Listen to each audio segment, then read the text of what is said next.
live on your side. WBTV News at 7 starts right now. And we are getting ready for the heat, the 90s. They do return by Friday and Saturday. I'm going to walk you through your complete forecast coming up. At this very moment, Charlotte leaders are discussing the future of transit, and your safety concerns are front and center. There are 3 people out in this community right now that need to be brought to justice. 3 people know what happened here and why. They forced their way into a home in Gastonia and murdered John Luke Moore. Tonight in WBTV True Crime Carolinas, the pain still felt 4 years later.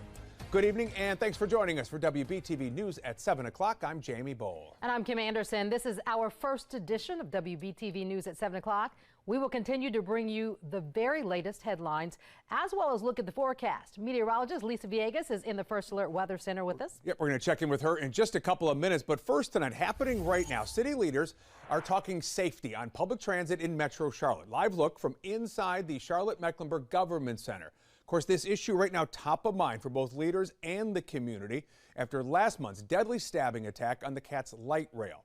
Irina Zarutska was riding the light rail when police say she was randomly attacked and stabbed multiple times by DeCarlos Brown, a man she did not know. Zarutska later died.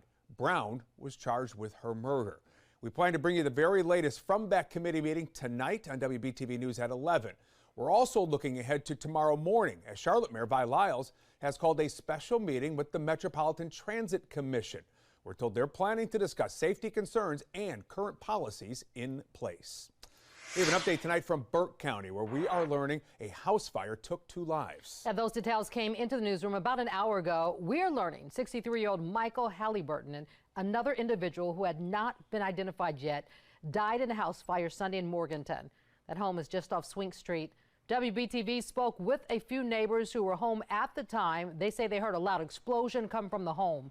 Right now, deputies in Burke County have not confirmed if there was an explosion. The cause of that fire is still under investigation tonight. Now let's get to more of our top stories tonight at 7. Let's start with Katie Solt, who is digging into youth violence in Northeast Charlotte. CMPD says the 14-year-old and 16-year-old suspects both face charges of first-degree murder. The 16-year-old, police say, will be charged as an adult. Officers say 16-year-old Tyshawn Stokes was shot and killed back in August. The suspects arrested more than a week later. One community activist I spoke with today calls the teen violence we're seeing across the city an epidemic, and she says that community leaders across the board need to come together to put a stop to this problem. In Uptown, Katie Solt, WBTV, on your side. I'm Michael Warwick reporting in Weddington, where the funeral for an American patriot, retired Army Sergeant and Purple Heart recipient Michael Verardo was held today. He became a fierce advocate for other wounded warriors after being critically injured after stepping on an explosive in Afghanistan in 2010. He leaves behind a wife and 3 daughters. In Weddington, for WBTV News at 7, I'm Michael Warwick. Tonight at 7, we're giving you a look at what's happening around the country. Yeah, starting with an online rumor President Trump quickly squashed today regarding his health. How did you find out over the weekend that you were dead? You see that? No. People didn't see it for a couple days. 1.3 million user engagements as of Saturday morning about your demise. Really? I didn't see that. I've been very active, actually, over the weekend. I didn't hear that one. That's pretty serious. I'm glad it's well, it's fake news. Some on social media had speculated over the past week that the president's health was failing after he stayed out of the public eye for several days. But he put those rumors to rest today, stepping up to the podium for a news conference where he addressed several of his administration's recent moves. Now, he also previewed what may be to come. The president confirmed he will direct federal law enforcement intervention to combat crime in Chicago and Baltimore. This despite opposition from state and local leaders in both cities. These are just the latest cities the president said he's working to, quote, clean up after he sent National Guard troops into Washington, D.C. in August. President Trump also announced the U.S. Space Command is relocating its headquarters from Colorado to Huntsville, Alabama. This decision reverses a decision by former President Joe Biden. It also follows a review by the Defense Department Inspector General, which could not determine why Colorado was initially chosen. Huntsville has a strong history in space and defense, which is part of the reason the Trump administration is calling it a more fitting location. News tonight at 7, we are hearing from a North Carolina native, an Army football player who jumped into action rescuing a man from a fiery crash. This all happened Sunday in upstate New York. Take a look at the video. Police say the driver crashed into a utility pole. Moments before the car was engulfed into flames, Larry Pickett Sr. and Larry Pickett Jr.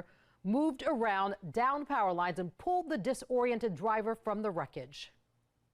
I'm just extremely thankful that we were in the right place at the right time to help the gentleman.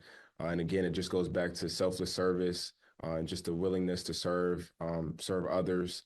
It feels good, but in the end, I'm just glad that everyone's okay.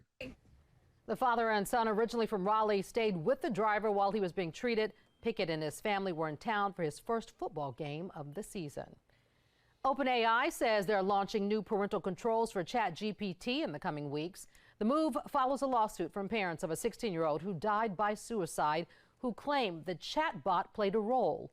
OpenAI hasn't linked the new features to that case, but leaders confirmed they were working on better safeguards for teens. Parents will soon be able to link accounts and help manage responses. ChatGPT will also flag concerning conversations to ensure safety rules are followed.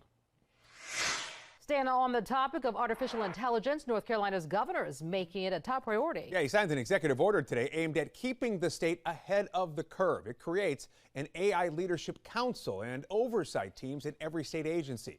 Governor Josh Stein says the goal is to use AI to make government services easier to navigate and get the workforce ready for future jobs, all while protecting people's privacy. The governor says embracing AI now will help North Carolina stay competitive. Give you a live look tonight from Interstate 77 in Rock Hill. Now that Labor Day weekend is behind us, the period known as the 100 deadly days of summer has also come to a close. That's, of course, that stretch between Memorial Day and Labor Day when Highway Patrol says traffic deaths usually spike. Yeah, but South Carolina's Department of Public Safety says this year that wasn't the case. According to a new report, 577 people were killed on South Carolina roads during this period. That's 109 fewer lives lost compared to the same time last year and well below the totals in 2023 and 2022. As for the Labor Day holiday weekend itself, it claimed 8 lives across the state, up slightly from 5 last year. While the holiday weekend was deadlier, the bigger picture shows progress statewide. The Highway Patrol says this data shows education and stepped up enforcement during the busy summer travel season is helping to prevent deadly crashes. We're reaching out to get North Carolina's numbers.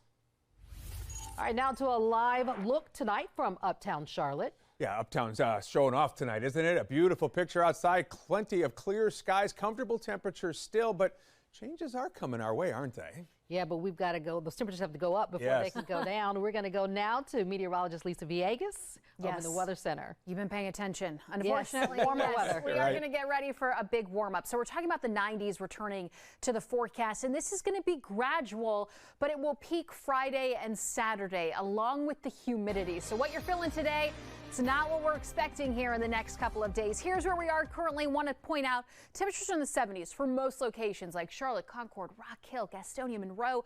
Lots of sunshine. The winds are calm, but want to point out generally out of the north. And that is what's keeping us cooler. That's what's keeping us with the lower humidity. This is going to shift out of the south by Thursday. So Thursday, you're going to notice the humidity. You're going to notice the warmth returning, but this spikes Friday, really Saturday, with a temperature of 91 degrees. So tomorrow, not bad. Get in maybe some outdoor plans, maybe take care of that yard work, water the yard because it's limited when it comes to rain chances. Cold front comes through, knocks us right back down. So low 80s by Sunday, Monday, and Tuesday. And this pattern, it's going to continue here as we stretch and get closer to fall. A lot of up and down. Well, that's what we're going to be expecting. Now, here's what we can expect heading out the door. Temperatures upper 50s, not a bad start, nice and cool. By tomorrow afternoon, we're going to reach highs in the low 80s. Very similar to what we reached today, just a tad bit warmer. Lots of sunshine. Can't even rule out a stray shower. Most of that rain is going to happen up in the mountains, the foothills, again into Thursday, and more so on Saturday. Now, we do have a chance of an isolated shower each and every day, similar to what we're expecting potentially Wednesday here. Timestamp right around 11 o'clock in the morning. Everything moving eastward. But this isn't going to be a washout, nothing to cancel plans over. And like I said, limited when it comes to accumulation, maybe 1/10 of an inch.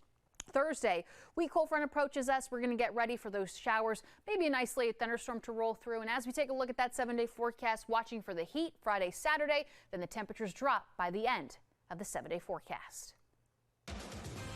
You took something away from us that is irreplaceable. A family broken by a targeted act of gun violence. 3 people forced their way into a home in Gastonia and murdered John Luke Moore.